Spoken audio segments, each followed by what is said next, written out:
Hi అండి, last వీడియోలో నెక్కి హెమ్మింగ్ పట్టి ఎలా స్టిచ్ చేసుకోవాలో చూసాం కదా. ఇప్పుడు హ్యాండ్స్ ఎలా స్టిచ్ చేసుకోవాలో చూద్దామండి. చూడండి, హ్యాండ్స్కి అయితే ఫ్రంట్ ఇలా లోతు తీసుకొని ఒక టక్స్ అనేది ఇచ్చుకోవాలండి. ఇప్పుడు 2 హ్యాండ్స్ని కూడా ఇలా ఓపెన్ చేసుకొని మనం కటింగ్ చేసుకున్నప్పుడు హెమ్మింగ్ స్టిచ్ చేసుకోవడానికి ఎంతవరకు అయితే వదులుతామో అంతవరకు క్లాత్ని ఇలా ఫోల్డింగ్ అనేది చేసుకోవాలి.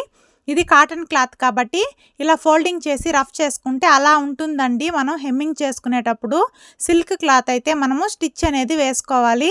ఇలా 2 హ్యాండ్స్ని కూడా ఇలా ఫోల్డింగ్ చేసి రఫ్ చేసి పెట్టుకోవాలి నీట్గా.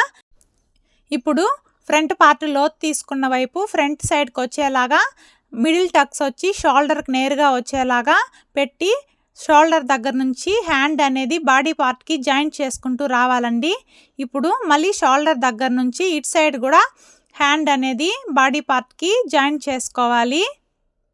ఇలా షోల్డర్ దగ్గర నుంచి జాయింట్ చేసుకోవడం వల్ల మనకి హెచ్చు తగ్గులు అనేటివి రాకుండా నీట్గా వస్తుందండి.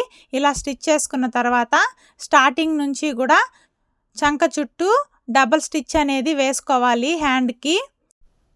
సేమ్ ఇదేలాగా ఇంకొక హ్యాండ్ కూడా జాయింట్ చేసుకోవాలండి. మనము స్టిచ్ చేసుకునేటప్పుడు ఎప్పుడు కూడా సరే ఫ్రంట్ పార్ట్ లోతు తీసుకున్నది ఫ్రంట్ సైడ్కి వచ్చేలాగా పెట్టి కుట్టుకోవాలండి. లాస్ట్ వీడియోస్లో బ్లౌజ్ స్టిచ్చింగ్ వీడియోస్ అయితే అప్లోడ్ చేశానండి.